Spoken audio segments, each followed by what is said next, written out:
विद्यार्थी मित्रांनो, महाराष्ट्र लोकसेवा आयोगाने आज घेतलेल्या महाराष्ट्र गट ब अराजपत्रित सेवा संयुक्त पूर्व परीक्षामध्ये जी चालू घडामोडीची प्रश्न विचारण्यात आलेले आहे, तर त्याची आपण एक संभाव्य उत्तरे बघणार आहोत.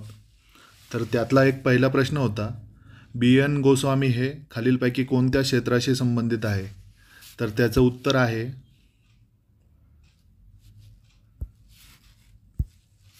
उत्तर आहे कला क्षेत्र. तर बी एन गोस्वामी हे कला इतिहासाशी संबंधित आहे. त्यामध्ये पुढील प्रश्न होता, लक्षद्वीप संबंधी पुढीलपैकी अयोग्य विधाने कोणती? तर यापैकी अयोग्य विधाने विचारलेली आहेत. तर आपण स्पीडच्या भरात याचं उत्तर आपण चुकू शकतो, योग्य किंवा अयोग्य. त्यासाठी पहिले कधीही पण प्रश्न पूर्ण वाचावा. तर यामध्ये लिहिलेलं आहे की लक्षद्वीप म्हणजे मल्याळम आणि संस्कृत भाषेमध्ये लाक्षद्वीप होय. तर हा ऑप्शन बरोबर आहे. आकारमानानुसार भारताचा दुसरा क्रमांकाचा छोटा केंद्रशासित प्रदेश आहे. तर हे ऑप्शन चुकीचं आहे. तर लक्षद्वीप सगळ्यात छोटा केंद्रशासित प्रदेश आहे. त्यानंतर पुढचा क ऑप्शन होता, केंद्रशासित प्रदेशाचे मुख्य शहर कवरत्ती आहे. तर हे बरोबर आहे. आगाट्टी हे लक्षद्वीपाची राजधानी आहे. तर हे ऑप्शन चुकीचं असून कवारत्तीच ही केंद्रशासित प्रदेश लक्षद्वीपची राजधानी आहे. ब हे अयोग्य आहे आणि ड अयोग्य आहे. तर तिन्ही ऑप्शन जर आपण बघितले तर 4 नंबरचं ऑप्शन याचं उत्तर येतं आहे. केंद्र शासनाच्या कोणत्या मंत्रालयाद्वारे संघटन से समृद्धी हे अभियान चालवलं जाते? तर संघटन से समृद्धी हे अभियान दीनदयाल अंत्योदय योजना, राष्ट्रीय ग्रामीण आजीविका मिशनद्वारे चालवलेलं जाते. म्हणून याचं उत्तर आहे ग्रामीण विकास मंत्रालय. तर पुढचा प्रश्न होता, खालीलपैकी कोणत्या अंतराळ संशोधन संस्थांनी भूगर्भातील पाण्याचे सर्वेक्षण करण्यासाठी संयुक्त स्वाट नावाची आंतरराष्ट्रीय उपग्रह मोहीम सुरू केलेली आहे? तर याचं उत्तर आहे CN. तर ही मोहीम CNES आणि नासा यांची संयुक्त मोहीम आहे.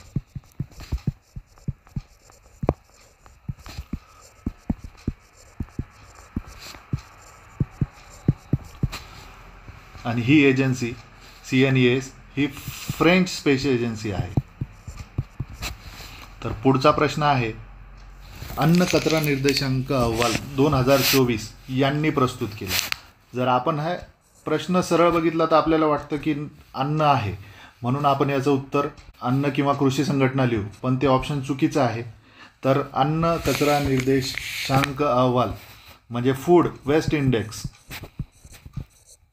हा प्रकाशित केला जातो UNEP. तर UNEP म्हणजे संयुक्त राष्ट्रसंघ पर्यावरण कार्यक्रम. तर UNEP द्वारे अन्न कचरा निर्देशांक अहवाल प्रदर्शित केला जातो. तर पुढचा प्रश्न होता, the Indian navy at 75 remaining the voyage या पुस्तकाचे लेखक कोण आहे? तर आपण असं बघितल्यानंतर आपल्याला वाटतं की कमोडोर 3 ठिकाणी आहे. तर यापैकी एक उत्तर असायला हवं. तर त्यापैकीच एक उत्तर आहे. तर याचं उत्तर आहे कमोडोर रणजित रॉय. आणि याच्या सहलेखिका आहेत अरित्रा बॅनर्जी. तर या पुस्तकाचं लेखन कमोडोर रणजित राय आणि अरित्रा बॅनर्जी यांनी केलेलं आहे. पुढचा प्रश्न आहे, पुढीलपैकी कोणी क्वांटम या कणाची निर्मिती केली आहे? तर याचं उत्तर आहे मार्क रीड. पुढचा प्रश्न आहे, आफ्रिकन गीत अँथेम कोणते आहे? तर आफ्रिकन गीत अँथेम हे आहे let us all unite and celebrate together. सरळ प्रश्न होता. आता पुढचा एक प्रश्न थोडासा ट्रिकी आहे, थोडासा संभ्रमात टाकू शकतो. मालदीव विषयी खालीलपैकी कोणते विधान योग्य आहे? तर यापैकी 4 ऑप्शन दिलेले होते, अ, ब, क, ड.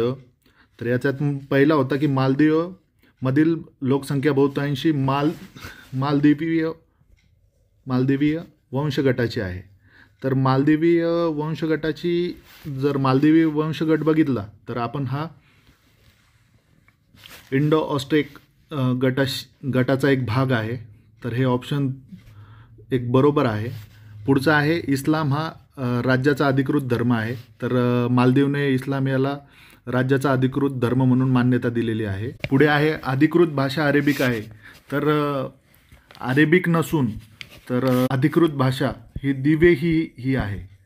तर त्यामुळे हा ऑप्शन एक चुकीचा आहे. चौथा ऑप्शन आहे राष्ट्रपती हे राज्य आणि शासन प्रमुख असतात. तर हा ऑप्शन बरोबर आहे. तर आपण क कट केलं तर 3 ऑप्शन राहतात. यापैकी आपलं ब ड हे ऑप्शन नंबर 3मध्ये आहे. तर याचं उत्तर आहे ब ड. पुढचा प्रश्न आहे खालीलपैकी जॉन फॉसे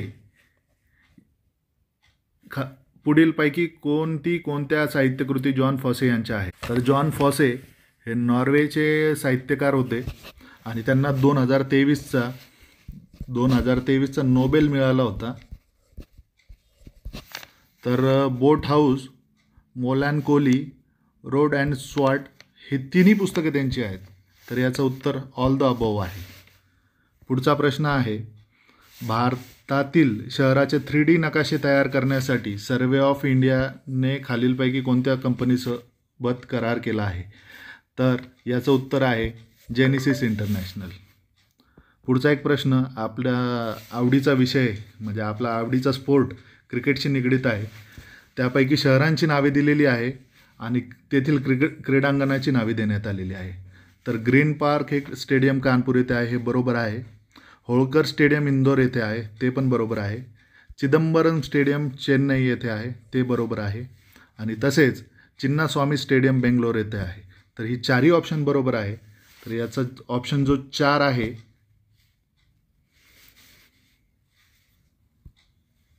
तर याचं उत्तर एक नंबरचं ऑप्शन ब क ड बरोबर आहे.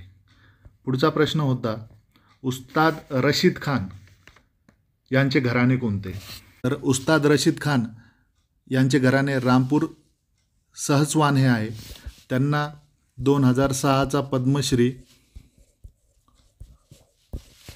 आणि 2022चा पद्मभूषण हा अवॉर्ड मिळालेला आहे. पुढचा प्रश्न आहे खालीलपैकी कोणत्या राज्याने दारिद्र्य निर्मूलनासाठी अरुणोदय 2.0 ही योजना सुरू केली. तर याचं उत्तर आहे आसाम.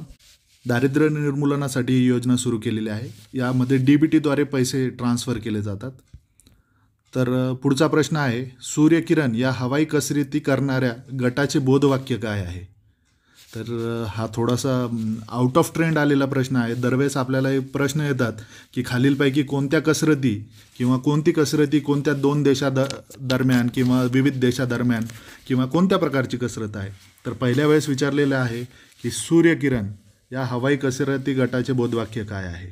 तर याचं उत्तर आहे सदैव सर्वोत्तम.